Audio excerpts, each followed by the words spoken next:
I want to be clear about something before I start telling you this story. I am not a romantic person. I have been a field journalist for 17 years now, embedded in some of the strangest corners of the known galaxy, and I have seen things that cured me of any tendency toward sentimentality. I watched the Keth massacre from a rooftop in Sector 9. I documented the collapse of the Velhari food systems. I interviewed refugees who had lost entire planetary lineages. I know what loss looks like. I know what it smells like. I know the particular way a species holds its body when it has decided to stop hoping. So when I tell you this story, I want you to understand that I am not embellishing anything. I am not shaping the facts to make them prettier than they were. What I watched happen on Draveth Station in the autumn cycle of 2447 was genuinely one of the most extraordinary things I have ever witnessed, and I have spent a considerable amount of time since then trying to figure out how to write it in a way that doesn't sound like I made it up. I haven't found a perfect way, so I'm just going to tell it the way it happened. Draveth Station was not a place anyone chose to be. It sat at the outer edge of Sector 12 Pale, which is the kind of name that should tell you everything you need to know about what sector planners thought of the region. Pale. Not bright, not promising, not even neutrally named. Pale, like something that had drained of color and hadn't recovered. The station itself was a converted cargo hub from the early days of the expansion period, when the Coalition was still throwing infrastructure at every habitable zone it could reach and hoping something would stick. Draveth had been built to service ore extraction freighters coming off the Galen asteroid belt, and it had been doing exactly that for about 90 years before the belt started running thin, and the big shipping companies started routing their vessels elsewhere. What you got when the big companies left was what you always got. The small ones moved in. The independent operators, the gray market traders, the repair shops that didn't ask questions about hull damage patterns, the food stalls selling things that technically met nutritional requirements if you didn't look too closely at the ingredient listings. Draveth became one of those stations that existed in the documentation, but didn't really exist anywhere else.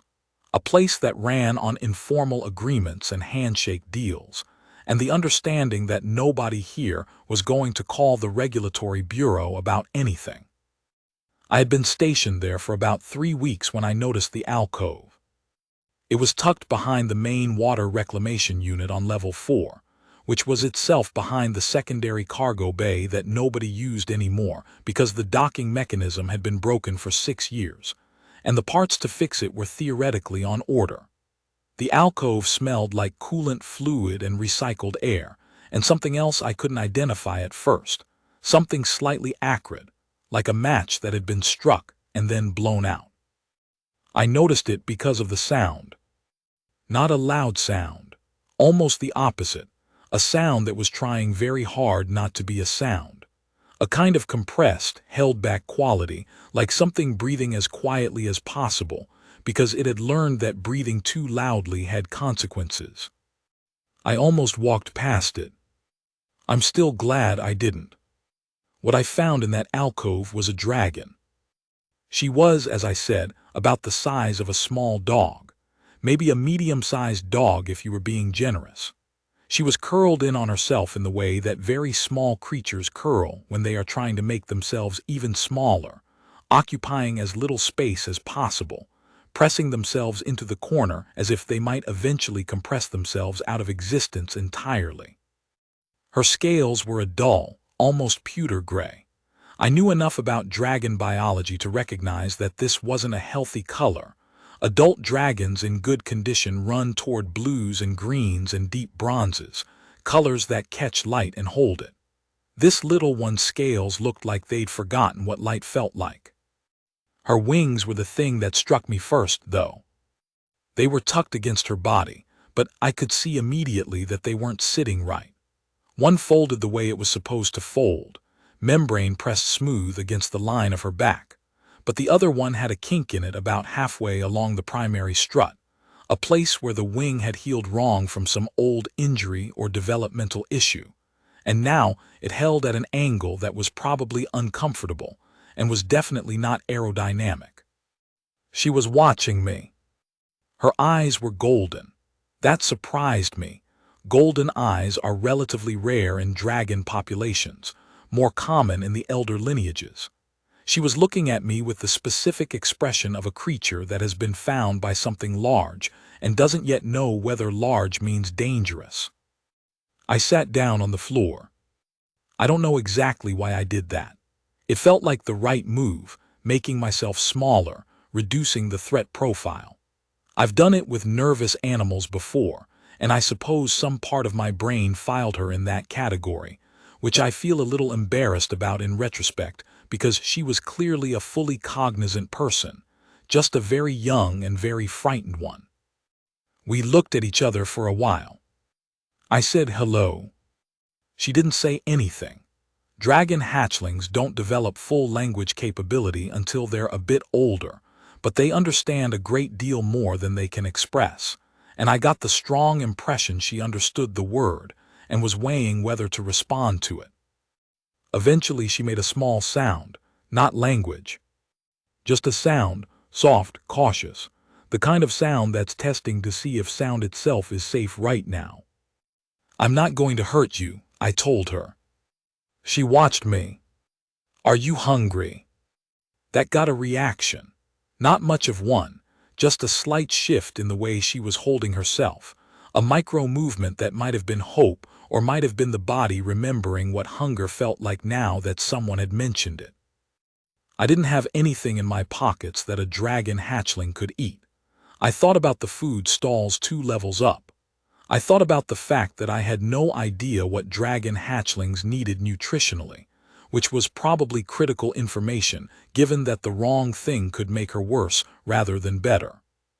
I thought about the human I'd seen 3 days ago carrying equipment through the lower corridors, the one with the tool belt and the focused expression, who seemed to actually know what he was doing in a station full of people who were mostly guessing.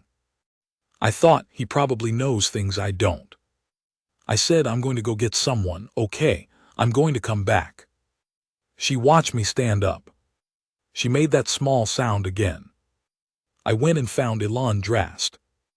Elan Drast was 34 years old, originally from the Cascadia settlement on New Vancouver, and he had been on Dravith Station for about 8 months doing what he described as maintenance and structural assessment for one of the independent operators who used the station as a base. What this actually meant in practice was that he kept Dravith from falling apart. He was the person who knew which pressure seals were about to fail before they failed. He was the person who had figured out the workaround for the Level 7 ventilation system after the automated repair cycle stopped working. He was the person you went to when something was broken and you didn't have the budget or the parts to fix it properly. And he would look at the broken thing for a while, and then do something unexpected with materials that technically weren't supposed to be used for that purpose, and the thing would work again. He had the particular energy of someone who is fundamentally more comfortable with problems than with the absence of problems. Not anxious, exactly.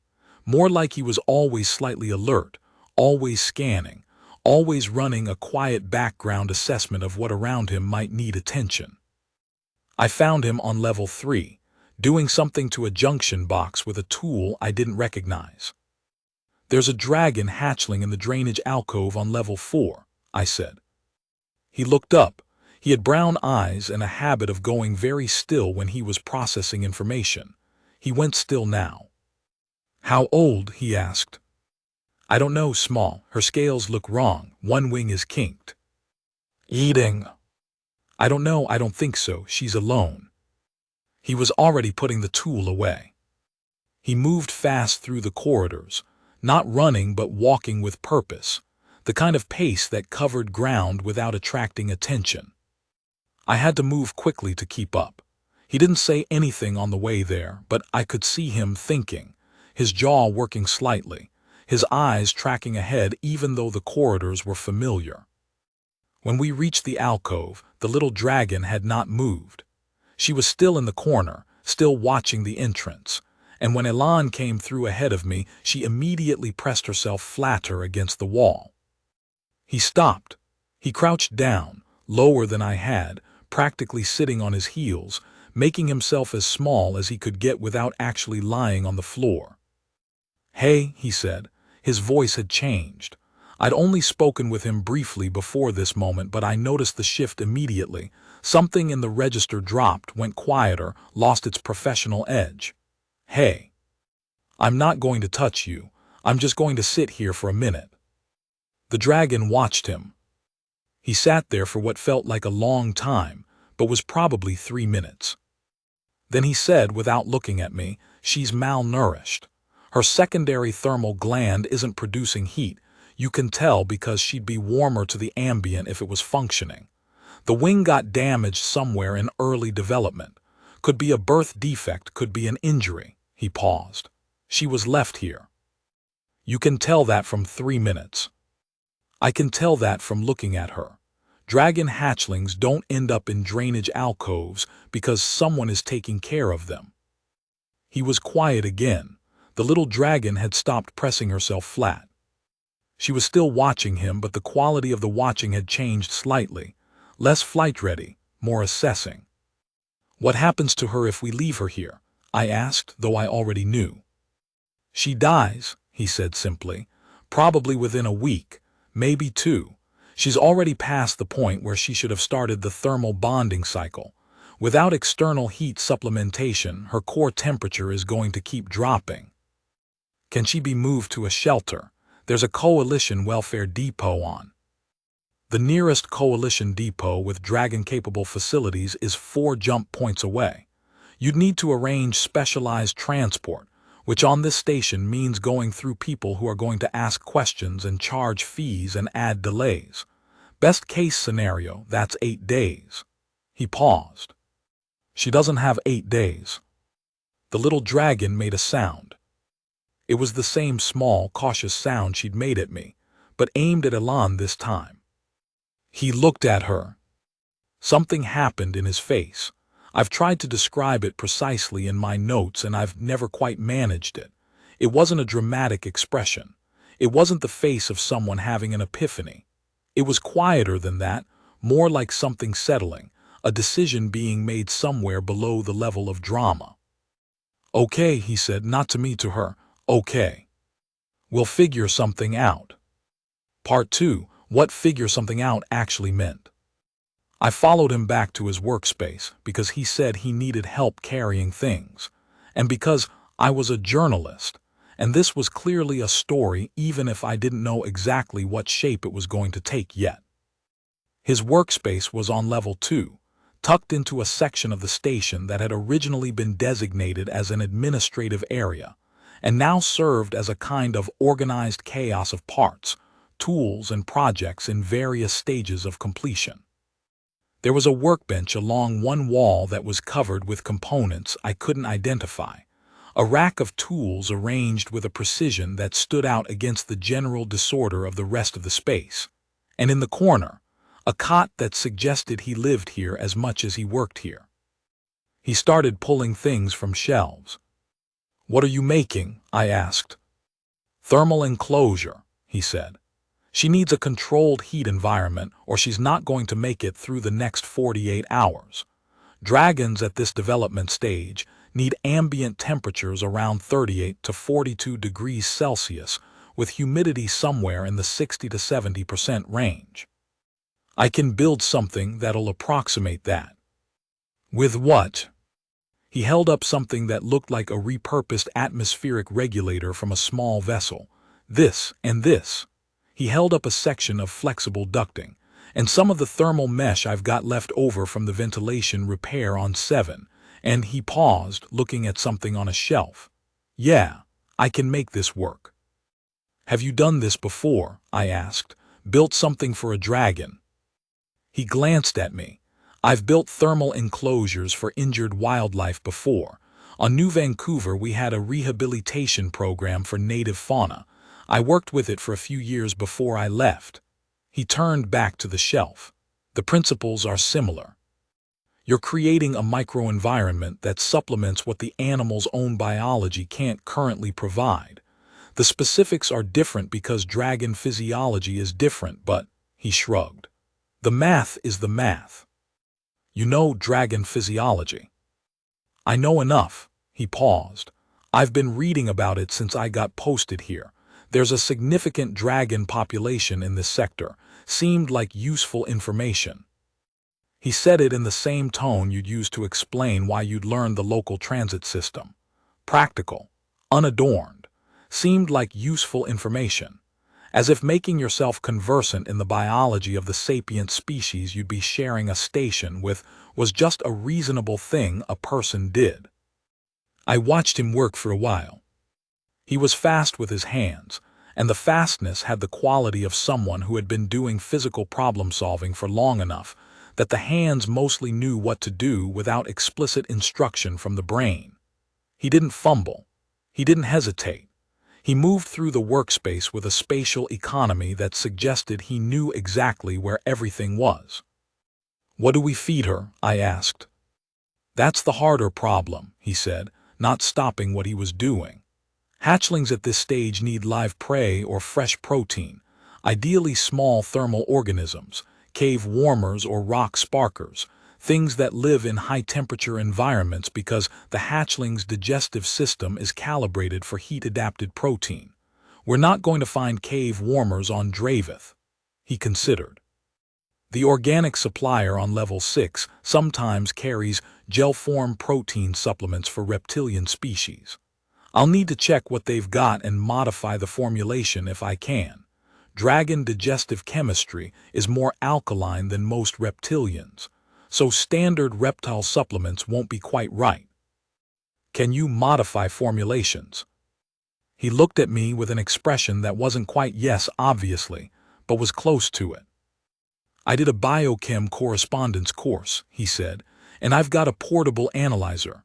He nodded at something on the workbench. "I can work out the adjustments."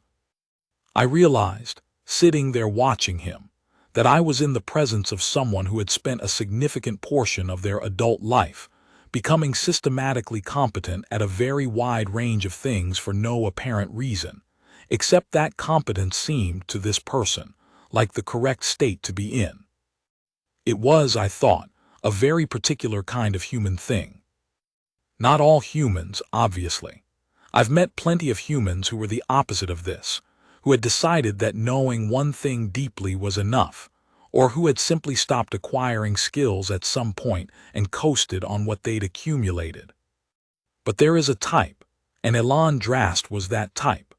The human who looks at the world and sees it as fundamentally a set of problems that can be addressed if you know enough and try hard enough, and who responds to this view by quietly, continuously expanding what they know.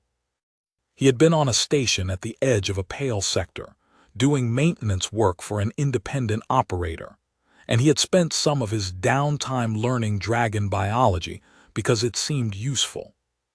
And now there was a dragon hatchling who needed him to know dragon biology. I thought about that for a while. It took him 4 hours to build the enclosure. I helped where I could, which was mostly carrying things and holding things in place while he fastened them.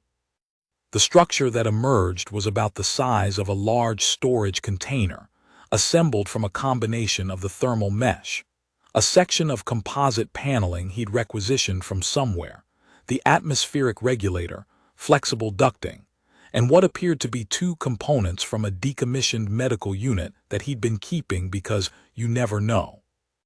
It was not, from the outside, a beautiful object. It looked like what it was, something assembled from available materials by someone solving an urgent practical problem. The seams weren't elegant. The ducting ran at angles that suggested function over aesthetics. The power coupling was held in place with a fastener that I'm reasonably sure wasn't rated for that application.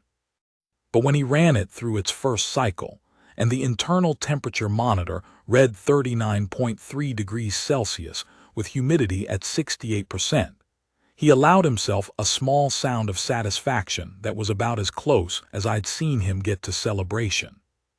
That'll hold, he said. For how long? Long enough for me to figure out what comes after. Getting her into it was the delicate part. We went back to the alcove, and he crouched down again, and she watched him again, and this time the watching felt different, less frightened, more curious.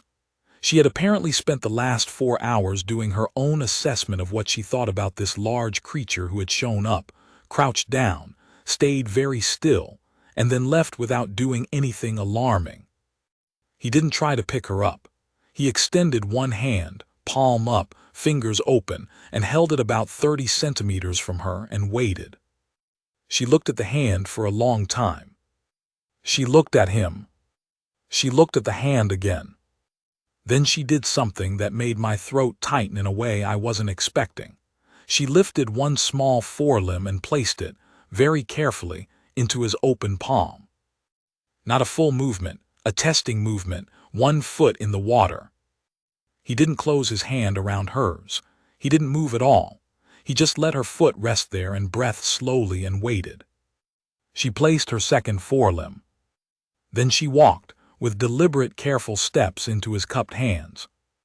He stood up slowly. She pressed against his chest. He carried her back through the corridors of Draveth Station at the same purposeful pace he'd used going the other direction, but quieter now, with one hand curved around her back in a gesture that was both practical and protective. And she rode there with her good wing folded neat and her kinked wing doing the best it could, and her golden eyes watching the ceiling pass overhead like she was filing the information away. The enclosure worked.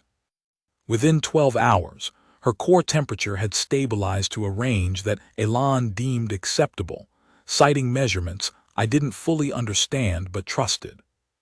He'd managed to source protein supplement from the level 6 supplier, and had spent most of that evening running it through the portable analyzer and adjusting the alkaline balance with compounds he'd synthesized from. I don't know. I genuinely don't know. He used terminology that I wrote down phonetically and later confirmed with a xenobiologist contact was accurate. She ate. Not enthusiastically at first. The first attempt, she sniffed the modified supplement for a long time and then looked at Elan with an expression that clearly communicated skepticism. He reformulated. The second attempt got a small, cautious lick. The third attempt got actual eating, careful still, but eating. He watched her eat with the expression of someone watching a critical test pass. Good, he said quietly. That's good. She looked up at him while she ate. She kept doing this, eating and then checking that he was still there, eating and then checking. Like she was still running the probability that this was temporary, that the warmth and the food were part of some conditional arrangement she hadn't fully understood yet. I watched this from the doorway. I had pulled my recorder out at some point and had been documenting, quietly, trying not to disrupt what was happening by being too obviously present. Does she have a name? I asked. He looked up. What? A name. Dragon hatchlings get naming ceremonies when they're, I forget exactly when, early in the developmental cycle. If she was abandoned, she might not have one. He thought about this. I don't know dragon naming conventions well enough to give her a proper one. I'd be worried about getting it wrong, and, I don't know, if she eventually reconnects with a dragon community, I wouldn't want her carrying a name that was mistaken or culturally inappropriate.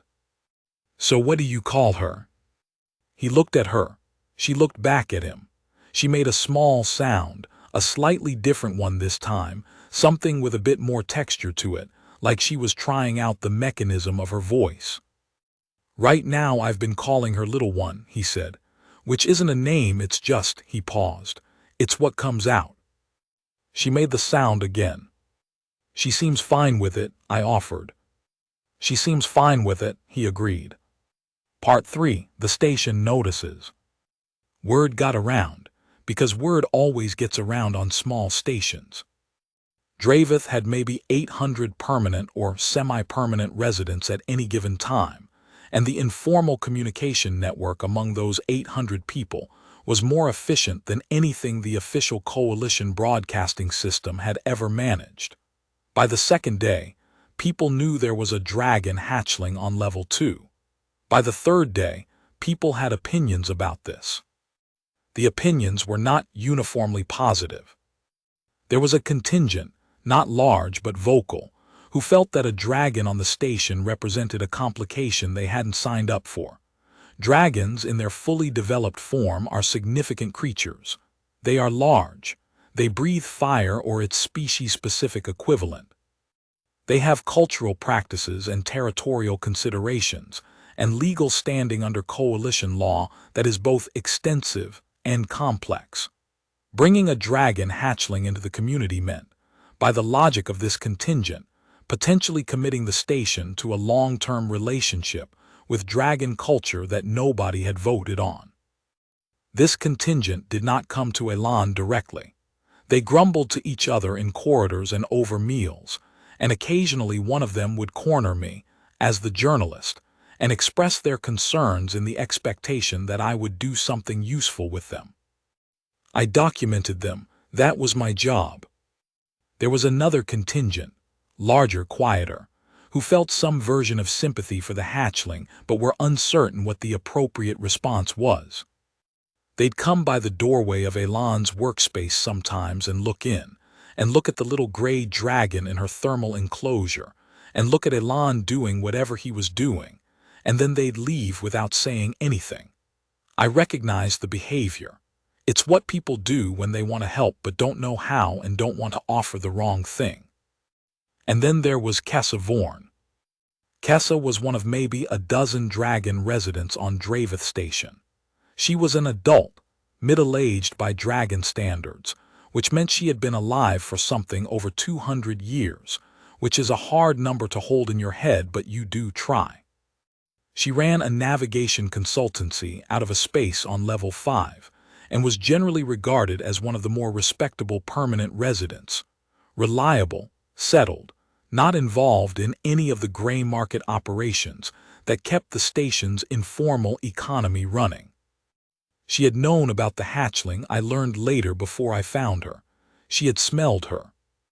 Dragon sensory systems are substantially more sophisticated than human ones across several modalities, and scent is one of them. Kessa had detected the hatchling's presence 2 days before I stumbled on the alcove. She had known from the scent signature that the hatchling was alone and in physiological distress. She had not gone to her. I found this out on the 4th day, when Kessa appeared in the doorway of Elan's workspace with the particular bearing of someone who has been deciding whether to arrive and has finally decided yes. She was about 2.5 meters tall in her reduced form. Dragons in settled multi-species environments typically maintain a size that's manageable for shared spaces, though they can expand considerably. She had deep green scales that caught the light in that way I mentioned, and eyes that were a dark amber, and she wore the kind of functional tunic that suggested she'd given up on clothing conventions that didn't account for her physical form and had simply had things made that worked. She looked at the hatchling. The hatchling, who had been doing something with the lip of her enclosure, testing the edge with her forelimbs, exploring the perimeter the way young creatures explore their environments, went completely still when she smelled Kessa. Then she pressed herself to the back of the enclosure. Kessa's face did something complicated. I didn't know her well enough to read exactly what the expression meant, but I recognized the category. It was the face of someone seeing what they expected to see and finding it painful anyway. Elan looked up from the nutrition formulation he was working on and saw Kessa, and then looked at the hatchling and then looked back at Kessa. He said, "She's been doing well. Temperature is stable. She started eating reliably yesterday." Kessa looked at him. "Why?" she asked. The question was short, but it held several possible meanings. "Why what? Why are you doing this?" He thought about that for a moment. Because she needed something done, and I was the person who could do it. Kessa looked at him for a long time. Then she looked at the hatchling again. The hatchling was still pressed to the back of the enclosure, watching Kessa with an expression I could now read as wary but not panicked. She'd learned, in 4 days, that pressing back and watching was usually a good first response, and that things often resolved okay. She was born with the wing defect, Kessa said, and without fire capacity, her clutch abandoned her. Elan didn't say anything. This happens sometimes, Kessa said. Dragon culture, old dragon culture, holds that a hatchling who cannot fly and cannot breathe fire is a burden, that she will consume resources without contributing to the security of the group, that the compassionate act is to leave her somewhere that is not with you, so that you do not watch her fail slowly. Her voice was even. It had the evenness of something that had been processed a long time ago and was now being reported rather than felt. It is not a position I hold personally, but it is practiced. That's not compassion, Elan said. No, Kessa agreed, it's not. It's fear dressed up as logic. Kessa was quiet for a moment. Yes, I think that's right, she paused. I could have intervened when I knew she was there. Before you found her. Why didn't you? Because I didn't know what I would do with her if I took her. I don't have the facilities. I don't have the knowledge for her specific conditions. I would have taken her and then, she stopped. I told myself she needed more than I could provide, which was true. I told myself there was nothing I could do, which was not. She said it with the precision of someone who had been honest with themselves about an uncomfortable thing, and had decided that the honest version deserved to be spoken aloud. Elan looked at her. He didn't say anything, which I was beginning to understand was his way of making space for people to keep talking if they needed to. What I can offer, Kessa said, is this: I know her lineage. I can determine it from her scent signature.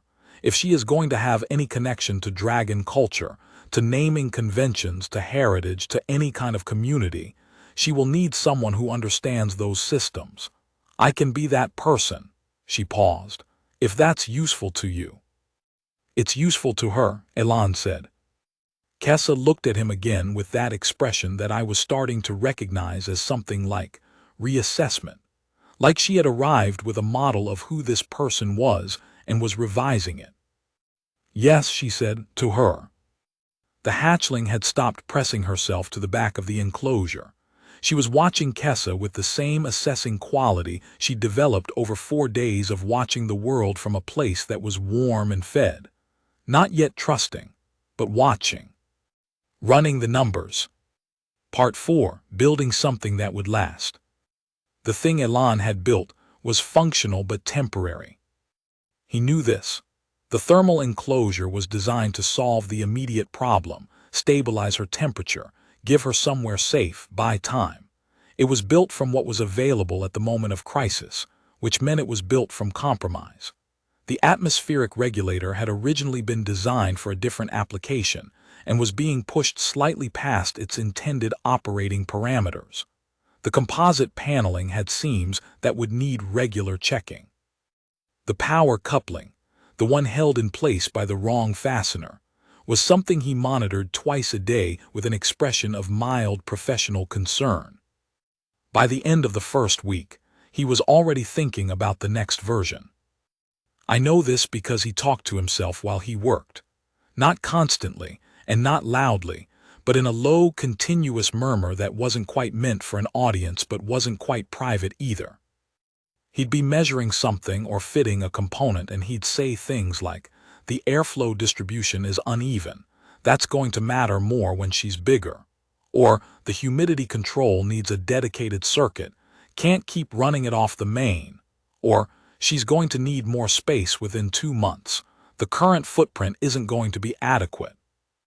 He was, I realized, already planning forward. Not for the next 48 hours, for months ahead. For the version of her that didn't exist yet, the bigger, older version, the one who had grown past this emergency and into whatever came after. There's something I find genuinely moving about that, even now.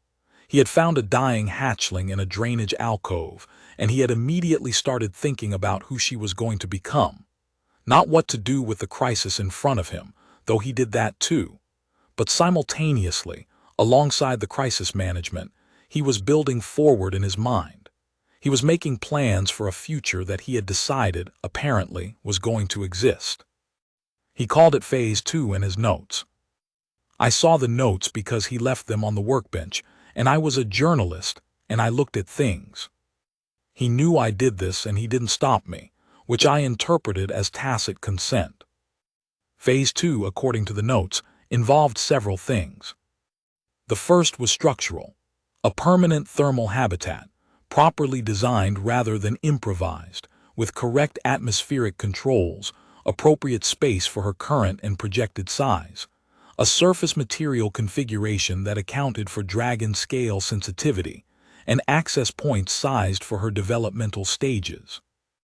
The notes included rough calculations and measurements that I could tell were real calculations, not approximations. He'd looked up standard dragon hatchling growth curves somewhere and was using actual numbers. The second was nutritional, a sustainable supplement regime that he could maintain on the station with available materials, with a transition plan for when she was old enough to begin hunting, which she would be able to do in some limited capacity even without fire capacity, using coordination and strength. He had notes on this too, citing xenodietary sources I didn't recognize. The third was developmental, a section of notes titled simply Integration that was about things like her connection to dragon cultural knowledge, her language development, her socialization, her eventual status within whatever community she ended up being part of.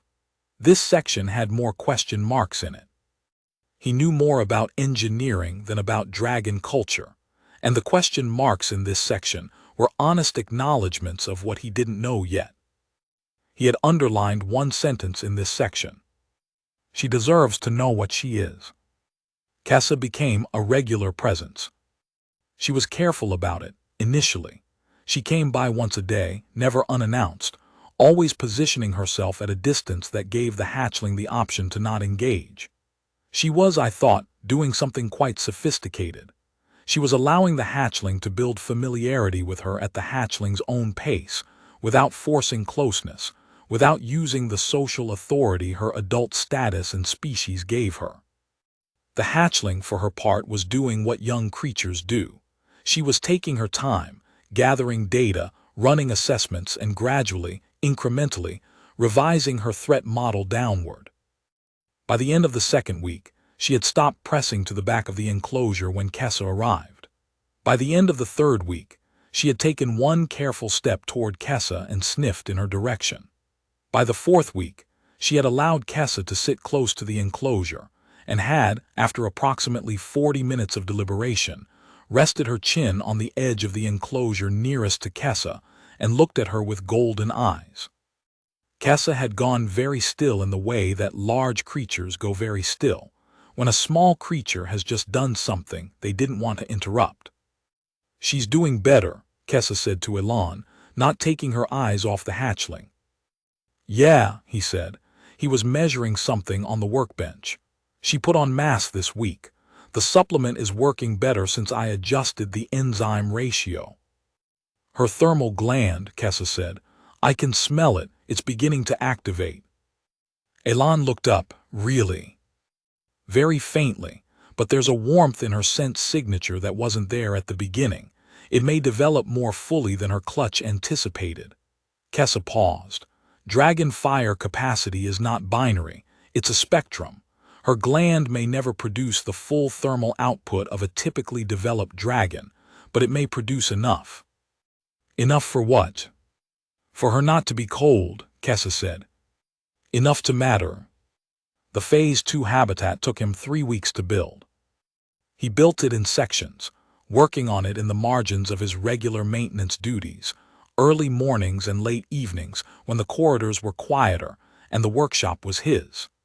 He sourced materials the way he sourced everything, through a combination of legitimate procurement, creative repurposing, and the informal economy of the station that ran on knowing who had what and what they might trade it for. He got composite paneling from a freighter captain who was reconfiguring a cargo bay, and had offcuts she wasn't going to use. He got a proper atmospheric control unit, not repurposed, not improvised, an actual correctly specified unit, through a supply order he placed for life support component maintenance. That was technically accurate because it was in fact going to support a life. He got thermal mesh in the right grade from a contact he'd made through the independent operator he worked for, at a price that I suspect came largely out of his own salary. I asked him about that once, the cost. He looked at me like the question was in a slightly foreign language. She needed it, he said. That was the whole sentence. He involved her in the construction. Not in any heavy way. She was still a hatchling, still physically small, still developing. But he would bring her out of the temporary enclosure and let her sit near where he was working, and he would narrate what he was doing in the same quiet murmur he used when talking to himself. He'd say things like, "This piece goes here. It's going to help the warm air move around more evenly. And this panel needs to be smooth because scales are sensitive to texture. I read that. I'm going to check it's smooth enough." He'd glance at her. He'd incorporate whatever she did into the narration. "You like the sound of that tool, apparently, okay, duly noted." She had started responding to him with more range. The single cautious sound had expanded into a vocabulary of sounds, not language yet, not even close, but a communication system of sorts, a set of signals that meant different things in different contexts, and that Elan had clearly been paying attention to, because he responded to them in ways that suggested he decoded at least the broad categories. Kessa listened to these exchanges, with an expression I had started to identify as something close to wonder. "She's encoding social information," she told me once quietly, when Elan was occupied on the other side of the workshop. "She's learning how he communicates and developing responses that fit his patterns. This is a developmental stage dragon hatchlings go through, but normally it happens within their clutch with their own kind. She's doing it with a human." She was quiet for a moment. "I don't know the data on this. I'm not sure there is data on this. It may be unprecedented." "Is that a problem?" I asked. "I don't know," Kessa said honestly. "I think the question I would ask is whether she knows she's a dragon." She looked at the hatchling, who was currently watching Elan fit a panel and making a sound that seemed to express something like approval. "She needs to know what she is. He wrote that, you said." "He did." "Then I think perhaps we need to address that." She looked at her hands, claws, technically, though she kept them trimmed to practical lengths. "Together." The day the Phase 2 habitat was completed was a day I remember very clearly. It wasn't ceremonial. Elan didn't make a speech. He just finished the last connection, ran a diagnostic, checked the temperature and humidity readings, checked them again, and then opened the access panel on the front and looked at her. She was in the temporary enclosure, watching him. He said, "New place, you want to check it out?" She came out when he extended his hand, stepping into his palm with the same careful deliberateness she'd had that first time in the alcove, though she was bigger now, noticeably bigger, measurably bigger, the mass she'd put on visible in the broader set of her shoulders and the fuller quality of her frame. Her scales had changed too. The pewter gray was still there in patches, but there were new areas of color emerging underneath. Not dramatic, not the deep greens or bronzes of healthy adults, but definite color, a kind of blue-gray that caught light differently than the flat pewter had. He walked her to the new habitat and held her near the entrance and let her look. She looked for a long time. It was bigger than the old one. The interior surfaces were smooth composite, the right grade, with a texture mapping he'd researched and replicated that was calibrated to dragon scale sensitivity. There were different zones, a warmer zone, a cooler zone, areas of different surface texture for different behaviors. There was a perch structure in the upper section, because dragon hatchlings sleep elevated when they feel safe enough. There was lighting calibrated to the spectrum that dragon eyes process most comfortably. It was not luxury. It was not extravagant. It was thoughtful in the specific way of something built by a person who had spent a lot of time learning what was needed and had tried to provide exactly that, as completely as available resources allowed. She stepped from his hand onto the threshold of the new habitat. She went in slowly. She sniffed the interior. She moved through each zone, checking temperatures, checking textures, doing the systematic survey that young creatures do when they're evaluating whether a space is safe. Then she climbed to the perch. She settled herself on it with the slightly awkward grace of a creature that was learning what its body could do, the good wing folding right, the kinked wing doing its approximation of folding. She looked at Elan from the perch. He looked back at her. She made a sound. It was a different kind of sound than she'd made before. All her previous sounds had been in a register of caution or response or communication. This one was, I don't have a precise word for it. It was lower. It had a quality of settling to it, like a sigh that also contained something else, like exhaling the held breath of a long uncertainty. He seemed to understand it. His face did the thing again, the quiet, below-drama thing, the settling. Yeah, he said. Yeah, this is yours. Part 5, The Name and the Reckoning. Kessa had been researching lineage. She told us, around the third week, that she'd identified the hatchling's clutch. Their scent signature was traceable to a dragon family group that had passed through Sector 12 Pale about 8 months before, and was now based somewhere further inward. She'd confirmed that the hatchling had been deliberately left behind, which Elan received without visible expression, and I received with a specific kind of cold anger I had to consciously set aside so I could keep documenting. What Kessa had found in her research was something more complicated than simple abandonment. She came to tell us about it on a quiet evening, about a month after the habitat was completed. The hatchling was asleep on her perch, the kinked wing doing its imperfect fold against her back, rising and falling with her breathing. The workshop was quiet. Elan had made something he called coffee, though the version achievable on Dravith Station required some generous interpretation of the word. She has a heritage name, Kessa said. There are records of her lineage that go back several hundred years. The family line she comes from has produced notable individuals, a navigator who opened 3 Sector 4 routes, a coalition arbitrator who worked the Velhari boundary negotiations, a sculptor whose work is in the station archive at Centrum. She paused. The family has roots in what the old records call the Dravith Hold, this station, before it was a cargo hub. There was a dragon community here, a long time ago. She was born, technically, on the land her ancestors named. The silence in the workshop was particular. That's either poetic or cruel, Elan said. Both, I think, Kessa said.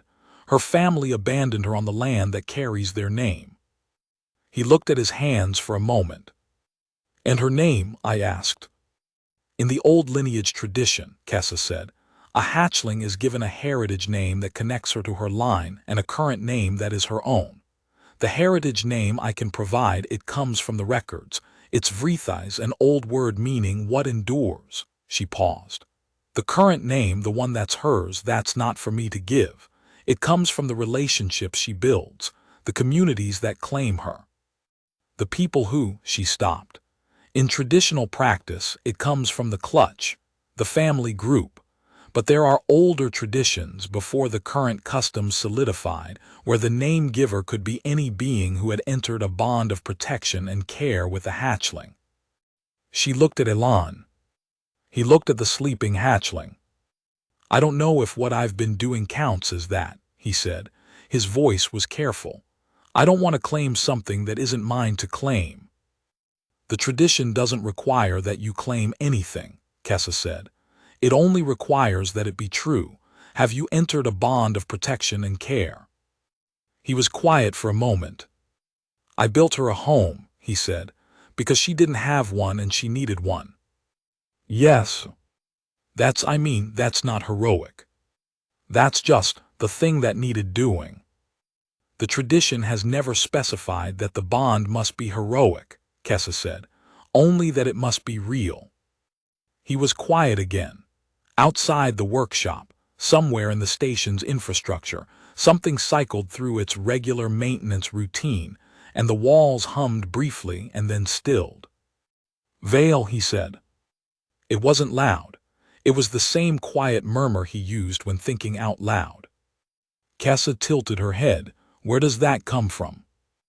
"Old Earth language, Welsh, I think, or something derived from it. I looked it up once a long time ago for something else. It means," he paused, "it means something like small bright thing, or light that persists." He looked at the hatchling. "It's probably wrong. It's probably not what you'd use in dragon naming conventions." "Dragon naming conventions," Kessa said slowly, "are not as rigid as they are sometimes presented. The meaning matters more than the etymology." She was quiet for a moment. "Vrithai's veil, what endures, light that persists." The sleeping hatchling shifted on her perch. Her golden eye half opened, found elan, closed again. "Yes," Kessa said, "I think that's right. I need to tell you about the confrontation. Because this story is not just warm moments in workshops. It never is, with any story worth telling. There's always the part where the thing you've built gets tested." About 6 weeks after the habitat was completed, a delegation arrived at Draveth Station. 3 dragons, adults, large. The kind of large that was not about their regulated size in multi-species spaces, but about the impression of largeness that some beings carry regardless of actual dimensions, presence that takes up more room than the body requires. They were from the family group, Vrithai's Vale's clutch, her people if that word still applied. They had heard through whatever networks large communities maintain that the hatchling they had left behind was not dead. They had come, officially, to assess the situation. What this meant, translated from formal language into plain language, was they had come to decide what to do about her. I was not in the room for the initial conversation. Nobody was, except Kessa and the delegation, who met in one of the formal conference spaces on level 5. Kessa told me about it afterward. The delegation's position was nuanced in a way that was worse than simply cruel. They did not say, "We want her back." They did not say, "We were wrong to leave her." They said, essentially, "She is of our lineage, and the lineage has interests in how she develops, and we wish to have some involvement in her future." Kessa had asked them, in the precise and careful language of formal dragon discourse, what involvement they envisioned. They had said, "She will need to be integrated into a proper dragon community. The arrangement she is currently in is temporary and unsuitable. Humans cannot provide what dragons require. It would be better for her to come with us." Kessa had said, "The arrangement she is currently in has kept her alive." There had been silence. "She was not expected to survive," one of the delegation had said. "She did," Kessa had said, "because a human built her a home when her family would not." The formal meeting that included Elan happened the next day. He had been briefed by Kessa. He arrived at the meeting with the same quiet energy he brought to everything, prepared, present, not performing anything. The delegation was 3 large adults who arranged themselves in the formal way of beings accustomed to the weight of authority. Kessa was there. I was there, having been admitted as a journalist, which I gathered was a concession someone had made to the principle of documentation. The lead delegate, she had a name I'll represent as Verith something, the second syllable being in a frequency range my recorder captured, but my ear did not, looked at Elan the way someone looks at a problem they have been asked to evaluate. "You have been providing care for the hatchling," she said. "Yes," Elan said. "This was not authorized by the family group." "No," he said. "I found her alone and in physiological distress. I provided what she needed to survive. I didn't know authorization was required." The family group's position regarding the hatchling was, "She was left in a drainage alcove," Elan said, His voice was even, not aggressive, not heated, but very clear. With no food, no thermal support, and no one. Whatever the family group's position was, the practical expression of it was leaving her to die. The silence was the kind that has texture. She has developmental limitations, the delegate said. Fire capacity below functional threshold, wing structure compromised.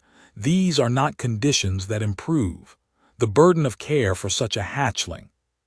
She's already improving, Elan said. Her thermal gland is activating. Slowly, but it's activating. Her wing will limit some things, but not everything. And whatever she can and can't do as she develops, he paused. She's already someone. She's already a person with a heritage name and a current name and a home.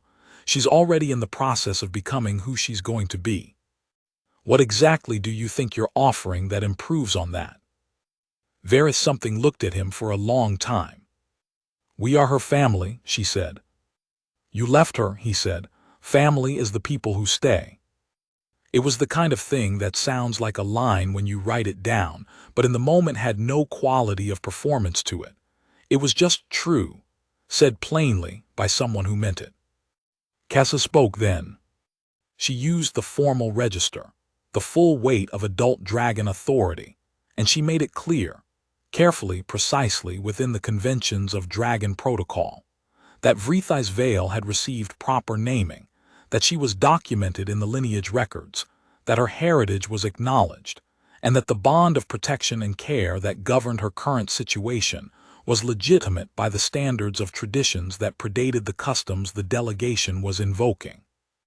She made it further clear that the hatchling's interests, as assessed by those currently responsible for her welfare, did not include removal to an environment that had previously demonstrated its willingness to abandon her. There were more conversations.